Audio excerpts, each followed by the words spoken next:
De retour dans l'Africa Newsroom, Kossi Boniface Nyonguenon, enseignant-chercheur en informatique à l'université de Cergy-Pontoise. Jean-Marie Bitomo, notre éditorialiste, sont toujours avec nous. Et Youssouf Diaby, sociologue, vient de nous rejoindre sur ce plateau. Bonsoir. Bonsoir. Merci à vous d'avoir accepté notre invitation. Youssouf Diaby, juste avant la pause, nous parlions donc du Botswana qui prend position en tout cas en ce qui concerne la crise en République démocratique du Congo. Le Botswana qui invite la communauté internationale à intervenir davantage sur cette question.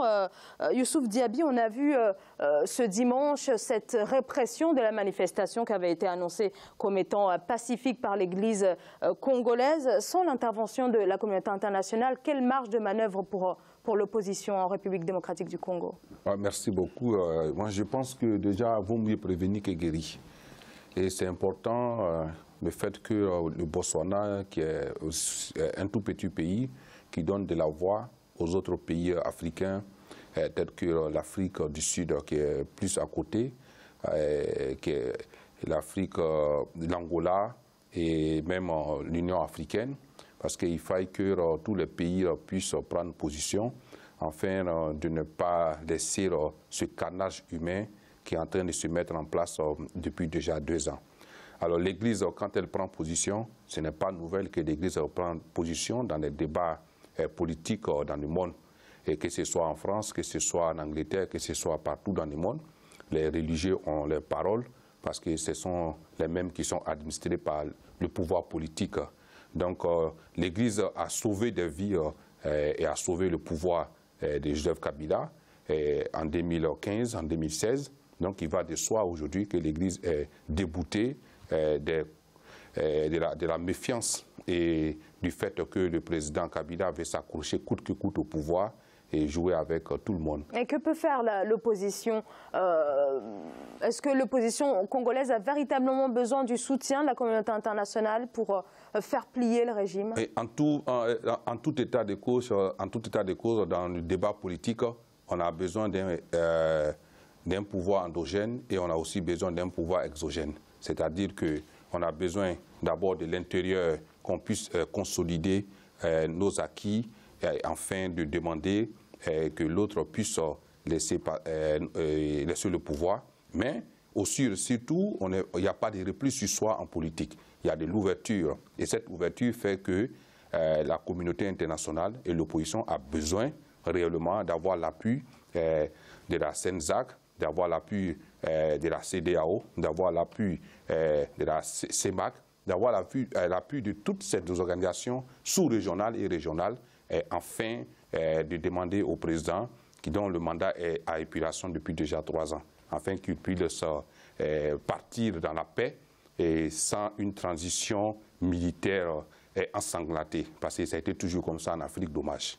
Merci beaucoup. On va passer au grand angle.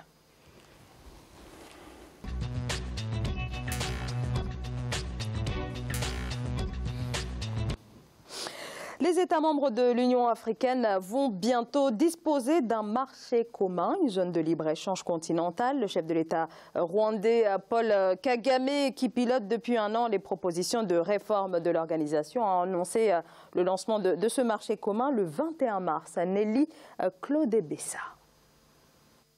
Projet phare de l'agenda 2063 de l'Union africaine, la zone de libre-échange continentale sera mise en place en mars prochain. Selon les perspectives, la création de cette zone de libre-échange continentale devrait augmenter le volume des échanges commerciaux entre les différents pays, accélérer le développement économique et donner un poids plus important au continent dans le commerce mondial.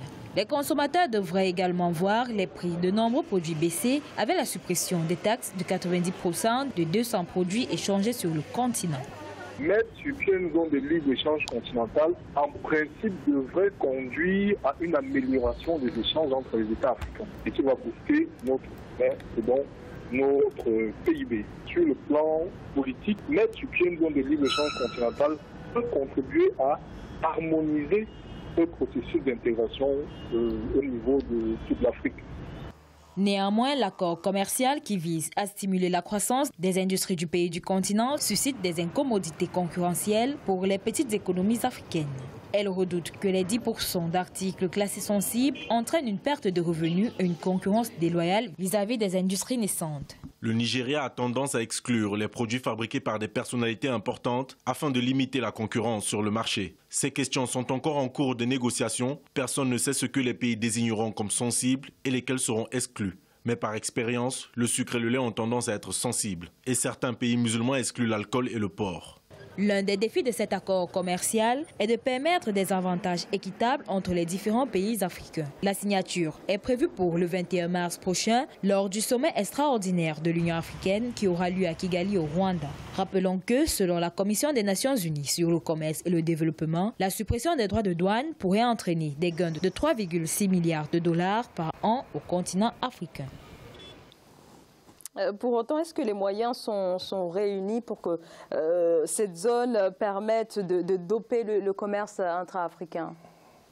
S'ils ont une échéance déjà fixée, donc on peut supposer qu'il y a un certain nombre d'éléments qui sont disponibles, mais on ne peut jamais globalement avoir tous les atouts avant de commencer quelque chose. Donc on démarre, et puis au fur et à mesure par rapport à ce qui se passe, on en déjaunise, on corrige, et puis on va plus loin. Parce que là, on peut quand même saluer cet événement. Bon, on peut dire que c'est un événement. Parce que vous avez raison, parce que c'est discuté depuis très longtemps. C'est un événement très important pour l'Afrique, très important pour l'Afrique. On peut le saluer, parce que jusque-là, les échanges intra-Afrique, communauté de pays et autres se font tellement... C'est rare. Bon, même si ça se fait, c'est à 6%, selon les... Seulement 10% des échanges réalisés sur le continent. Donc maintenant, le fait de pouvoir créer ce marché, on m'a dit le marché unique, c'est le terme que les gens utilisent. Si on arrive à créer ce marché unique africain, ce serait vraiment formidable. Déjà, au niveau, on a parlé tout à l'heure de la libération douanière. Donc la douane, ce ne sera plus des barrières étanches qui seront érigées au niveau des douanes. Il va y avoir la libre circulation des biens et des personnes qui jusque-là cause problème parce que bon, il faut avoir un passeport, il faut avoir pour pouvoir justifier tout ceci. Donc on va avoir quand même une certaine harmonisation, surtout au niveau de ces points-là, pour pouvoir permettre une libre circulation et surtout les marchandises, parce que les marchandises, bon là j'ai entendu dire tout à l'heure dans le petit passage qui a été, les commentaires qui ont été faits, qu'on doit éviter certains produits par rapport à ça. Donc normalement c'est des choses qui vont se faire. On va ériger un certain... une structure qui dit bon, dans quel pays on doit vendre tel type de produit par exemple. Je pense que c'est des choses qui doivent se faire. On ne va pas rester systématiquement là pour dire non, là on ne va pas... C'est anecdotique pour vous. Voilà, c'est anecdotique. Donc une fois qu'il y a une ouverture du marché, l'ouverture qu'elle soit totale, hein, et qu'on évite les cloisonnements inter-États. Il y a une chose qui est évidente là-dessus, Zara. Vous savez, chaque traité international, quand il est signé ce traité international-là, on fixe les conditions de base de départ. Ça ne veut pas dire que c'est un traité définitif qui est signé, sauf dans quelques cas. Mais dans le cas qui concerne le commerce international, vous avez toujours, comment dirais-je, des discussions, des tractations pour que tous les États puissent bénéficier, si vous voulez, de cette ouverture globale des frontières-là. L'Afrique aujourd'hui a très peu d'échanges. Vous-même, vous avez parlé des 10%, alors que ça peut générer beaucoup plus que ça. J'ai entendu l'intervenant, si vous voulez, le spécialiste qui parlait de la concurrence déloyale qui est crainte par certains États. Non, on n'a pas à craindre une concurrence déloyale, puisque l'Afrique elle-même subit déjà cette concurrence déloyale de la part, comment dirais-je, des entreprises multinationales qui viennent s'implanter chez nous. Quand elles s'implantent, qu'est-ce qu'elles font? Elles tuent dans l'œuf, si vous voulez, nos petites industries naissantes en tant que telles, tout simplement. Pourquoi? Parce que vous n'avez pas de stratégie de développement économique qui sont mises en place en amont en tant que telles. Donc à partir de là, le fait de pouvoir libéraliser, comment dirais-je, le commerce au sein de tout le continent, mais c'est une donne nouvelle. Une donne nouvelle tout simplement. Pourquoi? Parce qu'il y a, sur le plan financier, les flux monétaires circuleront beaucoup plus en Afrique en tant que tel. Parce qu'il ne faut pas oublier une chose, c'est que l'Afrique perd beaucoup au niveau du flux des marchandises, tout simplement. Pourquoi? Parce que vous n'avez pas des voies de communication nécessaires en tant que telles. Si nous avions des voies de communication, au lieu que nous ayons nos États qui sont complètement dépendants, si vous voulez, au niveau des produits de première nécessité de l'extérieur en tant que tel. L'Afrique est complètement dépendante de l'extérieur à ce niveau-là. Donc, ça permettra déjà de pouvoir intensifier les échanges entre tous les États et pouvoir augmenter le niveau des flux de marchandises en tant que tel et à moindre coût par rapport aux produits que nous importons sur nos territoires africains en tant que tels. Il faut bon, moi je peut-être juste... Youssouf Diaby, ensuite je vous donnerai la parole. Moi je pense que c'est une bonne chose, comme l'a dit mes dévanciers déjà, que la zone de libre d'échange commercial en Afrique puisse voir jour, parce que c'est depuis 2012 que ça a été lancé à Addis Abeba. Mais on a aussi l'ancêtre de la zone de libre commercial en Afrique, qui est la zone tripartite. Donc cette zone tripartite qui comprend la SADC, l'EAC et avec COMESA. Donc ce sont des zones déjà qui mènent un travail, qui ont mené un travail élaboré, un travail alléchant et très bien, afin d'arriver à une harmonisation des droits de douane et aussi éviter la concurrence déloyale et les fichiers et les œuvres intellectuelles qui y seront à ce niveau. Maintenant, on a aussi au niveau continental, la CEDEAO au niveau de l'Ouest africaine et de l'UMOA qui essaient aussi de travailler, mais qui sont beaucoup avancés avec déjà un passeport de la CEDEAO, même si nous avions eu le premier passeport continental de l'Union africaine en janvier 2015 au sommet de Kigali.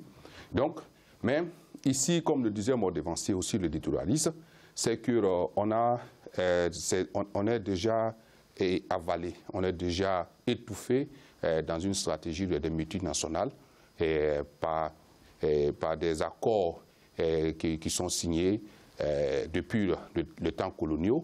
Et ces accords de libre-échange avec l'Europe, des pays d'Afrique, Caraïbes et Pacifique, et qui ne permettent pas véritablement l'essor politique, agricole et même commercial de nos pays africains.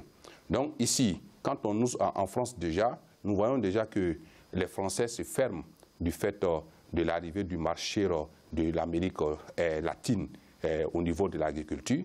Alors, donc il y a un élan de protectionnisme des agriculteurs et des commerçants dans l'espace européen qui se forme, même à l'intérieur même de l'Europe. On ne veut même pas qu'il y ait un marché ouvert qui permet à des Roumains ou à d'autres pays non développés de l'Europe de l'Est à venir vers cela. C'est ce qui a aussi suscité le Brexit.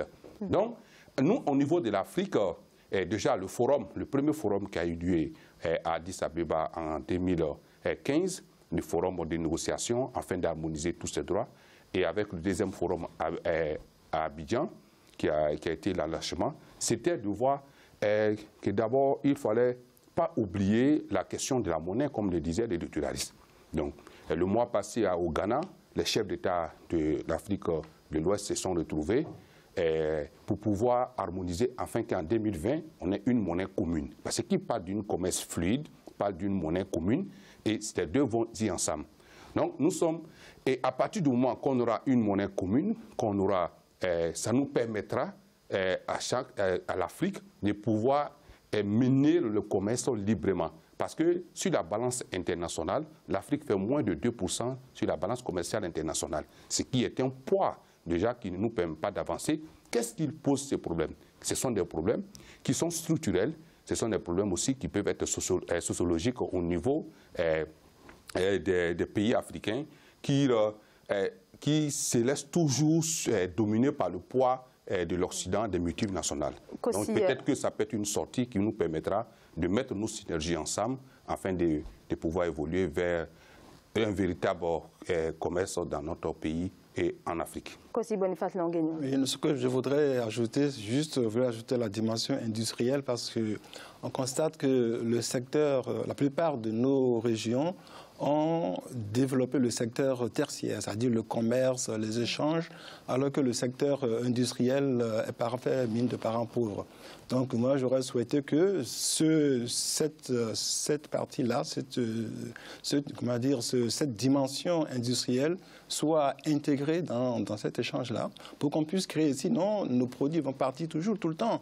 Hein, à ce niveau-là, Monsieur Kofi, je pense que les choses avancent quand même à ce niveau-là parce que vous avez des coopérations sud-sud qui sont essentiellement sous l'égide du Maroc. Le Maroc essaie d'instaurer un certain nombre de coopérations dans différents pays. C'est pour ça que je dis certain nombre au pluriel, tout simplement. Pourquoi? Parce que le Maroc agit maintenant, si vous voulez, dans la plupart des États africains en tant que tel. Donc à partir de là, cette coopération-là, je suis d'accord avec vous, vous n'avez pas de coopération commerciale, mais il nous faut industrialiser nos États. L'industrialisation est nécessaire de pouvoir transformer ce que nous produisons sur place, pouvoir bénéficier de la plus-value que nous pouvons retirer de cette transformation-là. Donc à partir de là, Monsieur Diaby parlait tout à l'heure, comment dirais-je, des synergies à créer. Les synergies à créer, l'Afrique, nous savons ce dont nous avons besoin aujourd'hui. Nous avons besoin de l'énergie pour pouvoir nous développer. Donc à partir de là, pouvoir créer des synergies là-dedans. Moi, la semaine dernière, ici, là, nous étions en train de parler, si vous voulez, de l'agriculture en RDC, la RDC dont on a parlé tout à l'heure. Je disais aux gens que la RDC, vous avez 3 scandales là-dedans. Vous avez le scandale géologique. Vous avez le scandale, comment dirais-je, énergétique, avec le barrage d'Inga. Ensuite, vous avez le scandale minier en tant que tel. Donc, à partir de là, nos États doivent s'asseoir et se dire, on crée les synergies dont M. Diaby parlait tout à l'heure, parce que si chacun veut faire, par exemple, sa centrale énergétique seule dans son coin, ça coûte énormément. Nous n'avons pas suffisamment de fonds. Alors que les coopérations, malheureusement, la plupart de nos États, que font-ils nos États? Nos États sont là, chacun veut défendre sa souveraineté sans regarder plus loin sur le long terme. Qu'est-ce que ça conditionne les accords que nous pouvons passer aujourd'hui? Ça conditionne le long terme de nos États et non pas le court terme. C'est dommage que la plupart de nos dirigeants aient une vision à court terme là-dessus. Youssouf Diaby. Voilà, sur ce point, comme le disait c'est-à-dire que si nous agissons par synergie spécifique, c'est-à-dire quoi? C'est-à-dire que quand je prends un pays comme le Niger, on a de l'uranium. Et le Niger permet au monde entier et à la France de pouvoir survivre par rapport au nucléaire. Donc pourquoi pas développer à partir du Niger du nucléaire, si cela est nécessaire pour nous, au lieu que chaque pays africain puisse aller développer cela. Le Niger et la Centrafrique sont deux pays qui sont riches dans ce minerai rare. Alors, et aussi par rapport aux activités commerciales, spécifiquement dans le tertiaire, dans le primaire, on peut aller par développement de région et par région par rapport aux spécificités de chaque pays qui puisse développer un commerce et qui puisse tirer les autres. Au niveau de l'énergie, comme il le disait, on a des pays qui ont de l'eau suffisamment, qui peut permettre l'irrigation de toute une partie même du sous-continent. Alors pourquoi pas que nous puissions mettre nos synergies ensemble pour que l'irrigation continentale puisse être une réalité. Si cela est une réalité, nous allons passer de l'autosuffisance et nous irons à l'autosuffisance alimentaire. Or, donc, ce sont des problèmes tertiaires. C'est ce qu'a fait la Chine de Mao. La Chine de Mao est allée à la synergie spécifique par rapport aux grands États au niveau de la Chine. Donc, soit ici, on investit dans l'agriculture et on essaie de voir à partir de quelle portion de la Chine ou de l'Afrique on peut permettre une irrigation continentale, où on peut permettre une énergie continentale. Donc, au lieu que le Mali puisse aller investir lui seul dans de l'énergie à des coûts de milliards, qui ne pourra même pas le servir, et pourtant le faire avec les autres pays africains. Avec les autres pays, c'est-à-dire au niveau, par exemple, de l'UMOA, et de la CEDEAO. Vous parlez là tout à l'heure. Voilà. Vous parlez d'un projet qui est d'ailleurs assez intéressant. On oublie une chose, c'est que vous parlez de l'irrigation des terres. Il y a, dans les années 40-50, vous avez un projet qui était supposé irriguer pratiquement toute l'Afrique de l'Ouest en tant que tel. Donc, je ne sais pas pourquoi est-ce que c'est un manque de volonté politique qui fait en sorte que nos dirigeants n'arrivent pas à mettre en place ces projets-là, alors que nous avons déjà des exemples internationaux. Il y a un proverbe français qui dit « rien ne s'invente, tout se crée, tout se transforme ». Donc, à partir partir de là, l'Afrique a l'expérience, si vous voulez, Zara, des autres communautés économiques qui sont nées dans le monde. Il nous parle de l'Europe, vous avez l'Amérique latine, la Chine c'est un grand pays, c'est vrai, et l'Inde, ce sont des grands pays, d'accord, mais vous avez ces synergies spécifiques-là qui sont nécessaires à créer pour le développement. Tout simplement pourquoi? Parce que l'Afrique a une chance en dehors de l'Afrique du Nord, c'est que tous les pays sont à peu près semblables en tant que tels. Donc, en termes d'enjeux et de besoins, ces enjeux-là sont pratiquement les mêmes. Les mêmes. Alors, vous restez tous les trois sur ce plateau. On va marquer une courte pause et on se retrouve dans quelques instants pour la troisième partie de l'Africa Newsroom. À tout de suite.